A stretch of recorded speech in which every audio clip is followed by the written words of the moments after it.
casa.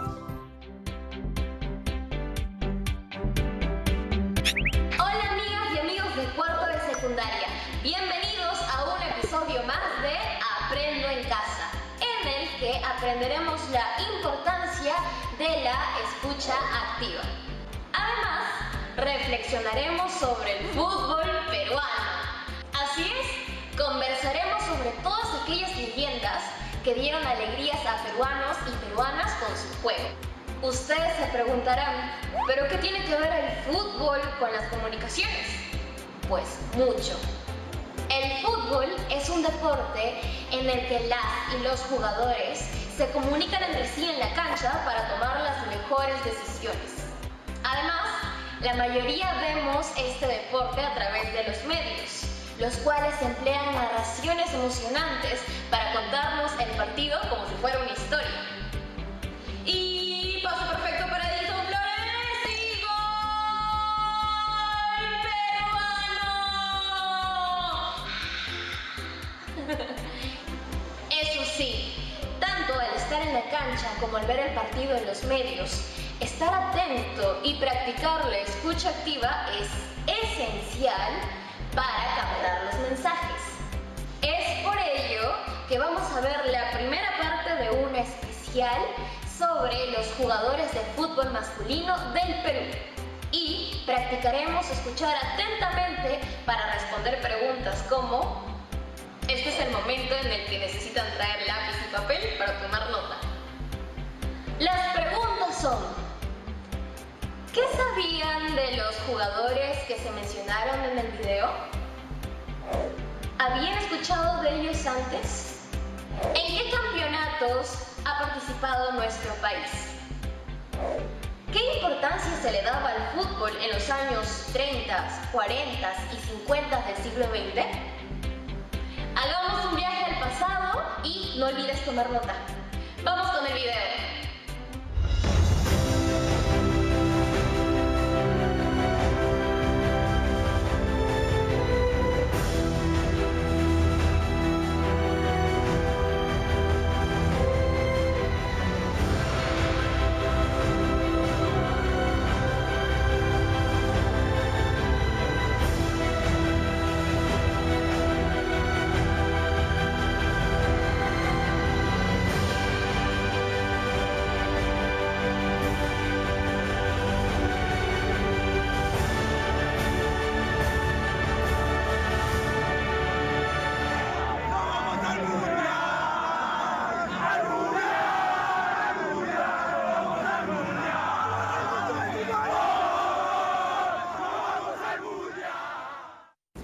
En estos días de Mundial de Fútbol, la euforia por el torneo de selecciones más importante del mundo nos tiene absolutamente tomados. Parecemos poseídos, cambiando figuritas, haciendo pronósticos, apuestas. Y es normal, hace 36 años que no vamos a un Mundial. La última vez que lo hicimos fue a España 82. ¿Se acuerdan que hasta habían unos heladitos que venían dentro de unas naranjitas de plástico porque la mascota del Mundial se llamaba Naranjito? En fin, con motivo del Mundial y para celebrar esta fiesta, hemos preparado un programa sobre las grandes leyendas de nuestro fútbol. Desde Lolo Fernández y Manguera Villanueva hasta Cueva, Oreja Flores, por supuesto, Paolo Guerrero, pasando por Cubillas, por Sotil y por Chale. Soy Norma Martínez y esto sucedió en el Perú.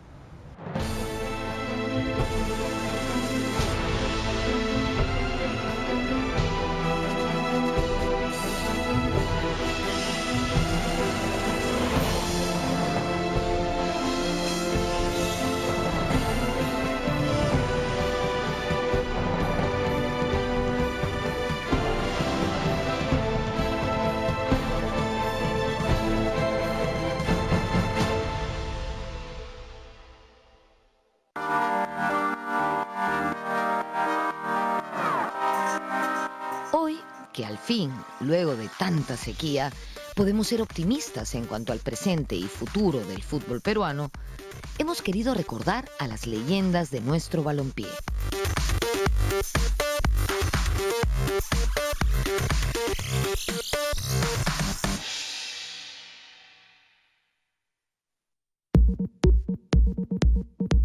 casi 100 años de competencias locales e internacionales, existen grandes figuras y momentos memorables que a continuación vamos a reseñar rápidamente.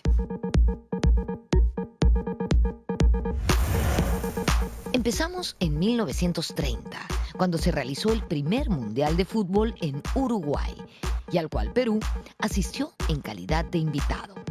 En el seleccionado nacional jugó una de las primeras leyendas de nuestro balompié, Alejandro Manguera Villanueva, ídolo de Alianza Lima. Alejandro Villanueva juega en el Mundial del 30, juega en las Olimpiadas, en los Juegos Olímpicos del 36, anota muchos goles, le anota a Finlandia un par de goles, es un jugador de selección y de equipo, ¿no? Era un jugadorazo, ¿no? Es raro porque era un tipo de 1,94 m y las características generalmente de los buenos jugadores, de los enganches, son de gente bajita, ¿no? Villanueva era un jugador completo, tenía mucho gol, salió campeón con Alianza en más de 5 oportunidades, era un líder en la cancha. Quizás la parte de la bohemia lo afectó su carrera, ¿no?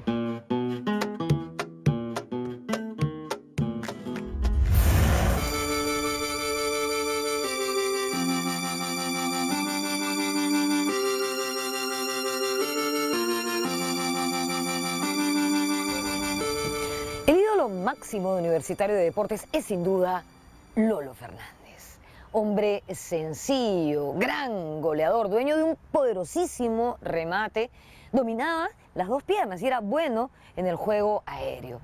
Cuando jugó en las Olimpiadas, las famosas Olimpiadas de Berlín de 1936, anotó, atención, 6 goles en 2 partidos. Y cuando jugó el Sudamericano de 1939, también fue goleador y fue elegido como el mejor jugador de ese torneo. Un jugador de 25 años de trayectoria, goleador en la U, goleador en la selección peruana, muy noble, un jugador querido no solamente por la afición crema, ¿no?, sino creo que por toda la afición en general peruana, ¿no? Un tipazo, miembro del clan de los Fernández, ¿no?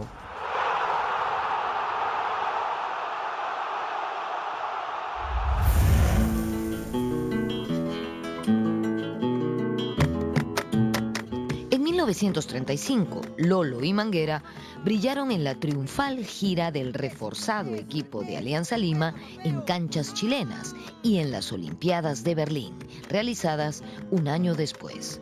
Junto a ellos destacó el portero Juan el Mago Valdivieso. El puesto de arquero es uno de los más difíciles en el fútbol, pero allí nosotros también tuvimos una leyenda, Juan el Mago Valdivieso, que jugó por Alianza Lima entre 1927 y 1941. 87 partidos, fue campeón en 5 oportunidades y anotó en ese lapso 10 goles. Sí, ya sé, era arquero, pero bueno, anotó 10 goles, pues. El apelativo, el apodo de Mago se lo ganó en la campaña que hizo Alianza Lima en Chile en 1935. En 7 partidos tapó 5 penales. Tenemos a don Juan Valdivieso, que con 20 años tapa en un mundial, en el mundial en el debut de Perú, en el mundial de Uruguay.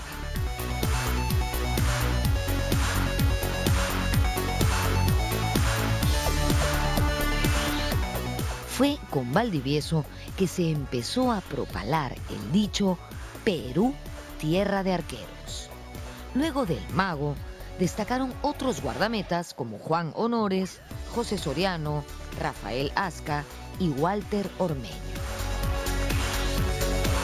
Ya en los años 50 apareció un jugador talentoso con pinta de actor de cine, Alberto Toto Terry, la saeta rubia.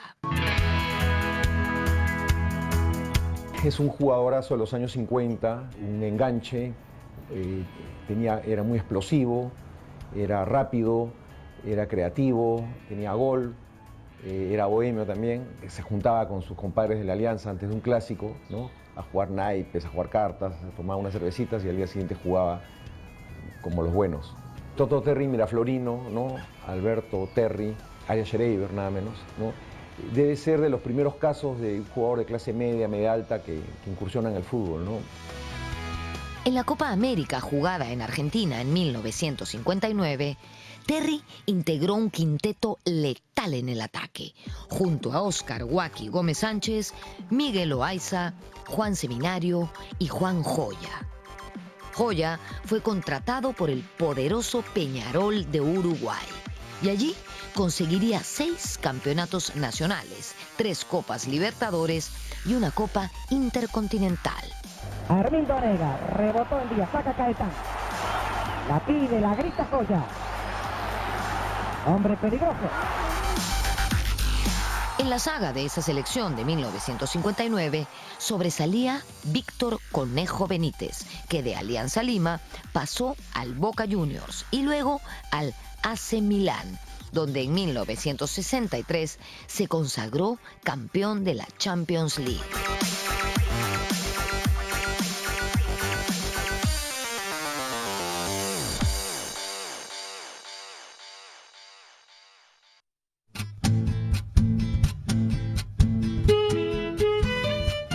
En los años 60, la figura de Alianza Lima fue Víctor Pitín Segarra, un malabarista con la pelota que hacía dupla ofensiva con su compadre Pedro Pablo Perico León.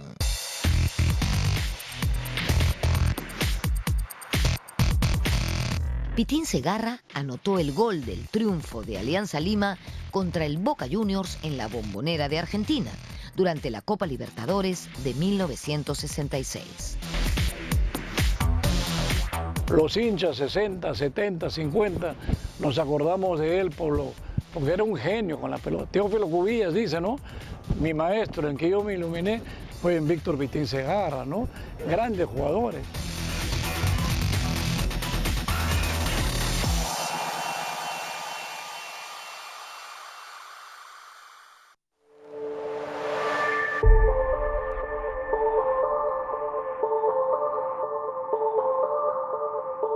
Roberto Chale, el niño terrible, también fue ídolo de Universitario de Deportes. Dueño de un juego pícaro, callejero, con personalidad y actitud ganadora. Y esto lo demostró no solamente en el Perú, sino también en el extranjero. Por ejemplo, en 1967, Chale fue figura en los partidos de Copa Libertadores en Argentina, en los que la U en 48 horas derrotó a Racing Club y a River Plate.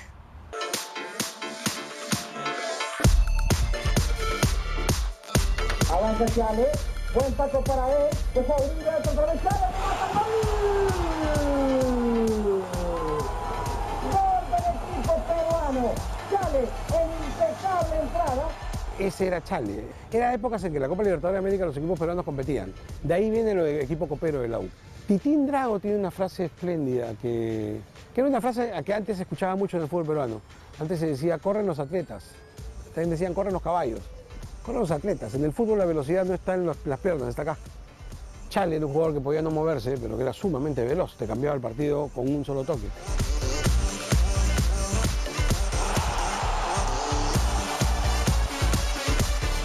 Era mi ídolo, ¿no? La forma en que jugaba el fútbol me parecía tan simple, tan sencilla que yo siempre he dicho, ¿no? El que me haga las cosas simples, ese va a ser mi ídolo. Y fue Roberto, ¿no? Ese fútbol que tenía, le dabas una pelota, la iba a parar y de repente metía un pase de 30 metros al pie y tú no sabías cómo lo había metido y cómo había visto a ese jugador, ¿no? Chale fue vital para conseguir nuestra primera clasificación por méritos propios a un mundial. Fue en las eliminatorias de 1969. Allí nos medimos con Bolivia y Argentina. El primer partido contra Argentina fue victoria 1-0 con golazo de Perico León, tras un tremendo pase de 35 metros de Héctor Chumpitaz. Perico era un espléndido cabeceador. Luego de eso, había que ir a Buenos Aires a definir la clasificación.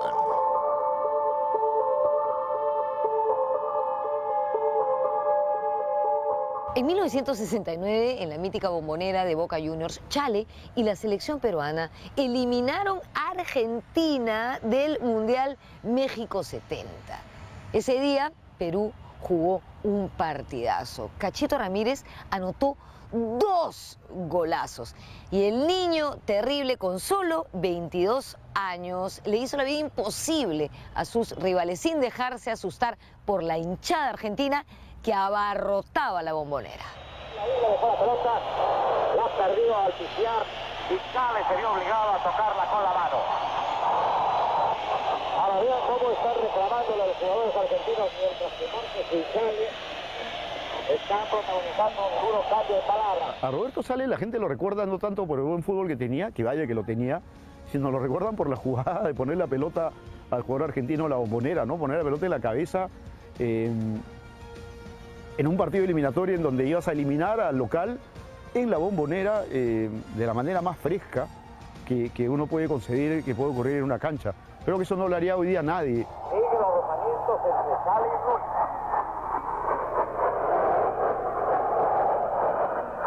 Y ahora todos los jugadores argentinos vienen a reclamarle. ¿Qué es eso? Vienen a el intento de agredir a Chale. En aquella campaña destacaron muchos jugadores. Uno de ellos fue el volante Luis Cruzado. Un socio ideal de Chale en esa gloriosa selección fue Ramón Mifflin. El cabezón jugó con éxito en Cristal, Racing Club y en el Santos de Brasil, al lado nada menos que de Pelé. Ramón Mifflin es un jugador muy técnico, pícaro como Chale, cerebral, de muy buen remate, media distancia. Ramón tiene una trayectoria internacional muy buena, jugó en el Santos con Pelé, en el Cosmos con Pelé, en el Racing Club de Argentina de Avellaneda, en el Independiente Santa Fe, un jugador de mucha trayectoria. Ahora sí no marcaba ni su cuaderno, ¿no? No marcaba nada, ¿no? Como volante digo, ¿no?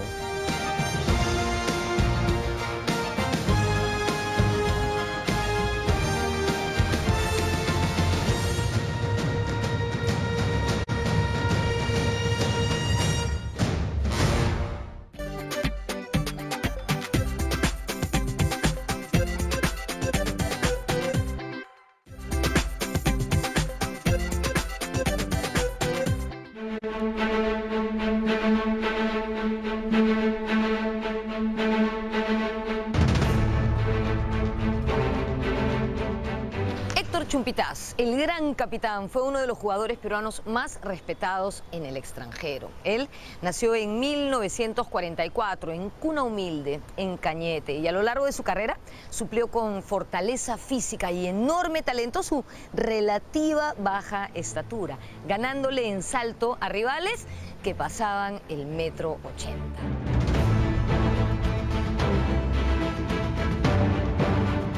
Chumpitaz es un jugador que no habla poco, pero su accionar te enseña mucho.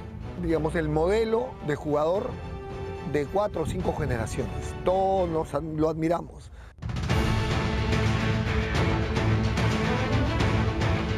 Pero fuera de serie, ¿no? El Capi era también de los que no podías imaginar con el tamaño que tenía. Y era cada vez que salía con la pelota dominada de atrás, nos poníamos de pie. Todos los hinchas universitarios, ¿no? El capitán de América. Nosotros decíamos que su camiseta ya venía con la cinta. No necesitaban dársela porque ya se la hacían con la cinta.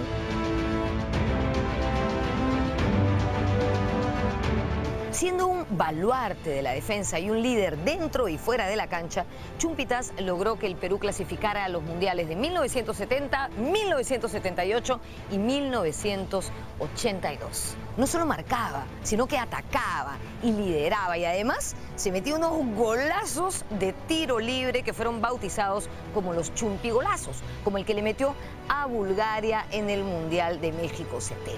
Un auténtico crack.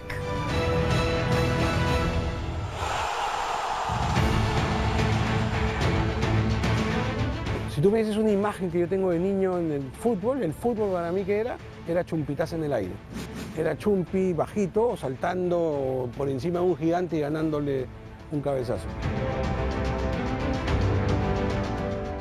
El último partido de Chumpitaz con la selección fue el empate con Uruguay en 1981, que nos dio la clasificación al Mundial de España. Va a terminar el encuentro. Perú se está clasificando. Terminó el partido.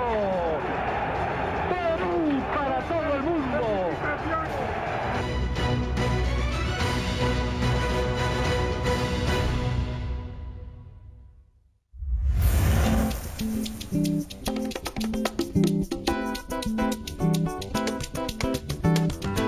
En el Mundial de México 70, Perú llegó a los cuartos de final, donde cayó ante el poderoso Brasil de Pelé.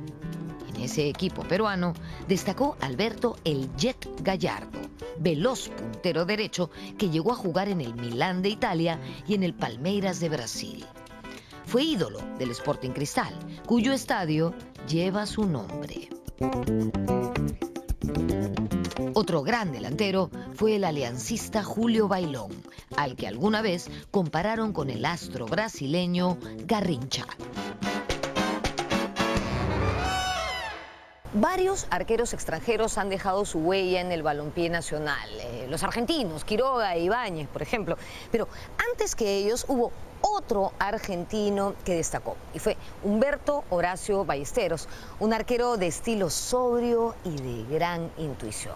Cuando jugaba en la U, él tuvo el récord de imbatibilidad, pues su arco no fue vencido en 8 partidos, 751 minutos. Y ese récord lo mantuvo durante 30 años.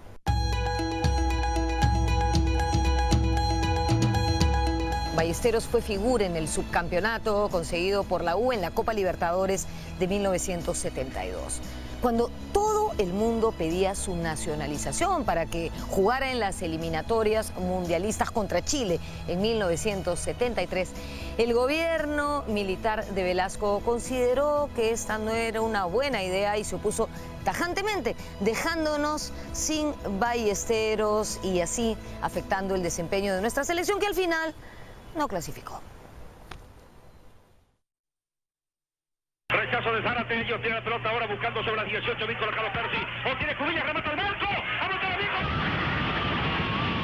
En 1975, tras una brillante campaña, el Perú consiguió su segunda Copa América. Ese equipo era una estupenda amalgama de experiencia y juventud.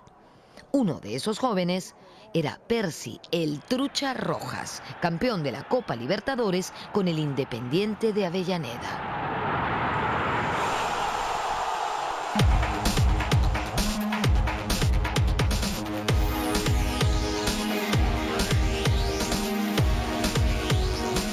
Percy fue campeón de América con Perú en el 75 y fue probablemente de los mejores de aquella campaña. Percy fue el mejor delantero peruano de repente que yo he visto, porque jugaba en todos los frentes de ataque, jugaba por derecha, jugaba por izquierda, jugaba de centro delantero, se consagró con el Independiente de Avellaneda. En esa Copa América de 1975, la dupla defensiva la conformaron dos grandes, Héctor Chumpitaz y Julio Meléndez. Yo con 20 años, jugando al lado de Meléndez, Chumpitaz, imagínate, para mí era un sueño, ¿no? Que Julio Meléndez era pues, el negro del 2 del Boca, ¿no? Y Chumpitaz era pues, mi ídolo, pues, ¿no? Con Sartor, con Casareto, ¿no? Con Cachito Ramírez, unos jugadores antiguos que yo lo admiro, yo era chiquillo, ¿no? Yo tenía, en esa época tenía un temperamento muy bravo al comienzo, pero ya cuando aprendí de Julio Meléndez, la personalidad de Julio Meléndez, la calidad de Chumpitaz, eso me puso más tranquilo, pero yo era un cable picado. Meléndez fue ídolo en Boca Juniors. El cántico de la tribuna Ceneice de esos tiempos era "Y ya lo ve, es el peruano y su ballet". Maradona dijo en una oportunidad que Meléndez fue el mejor back que jugó en Argentina. Perú campeonó en 1975 venciendo a Colombia con gol de uno de esos jugadores legendarios, Hugo "El Cholo" Sotil, quien venía de campeonar con el Barcelona de España al lado del astro holandés Johan Cruyff. Jugó en el Barcelona con Cruyff, con Neesken. El Cholo es una leyenda también del Barcelona. Tuve la suerte de estar 2 veces ahí. Hablas del Cholo y los culés se rinden ante ti.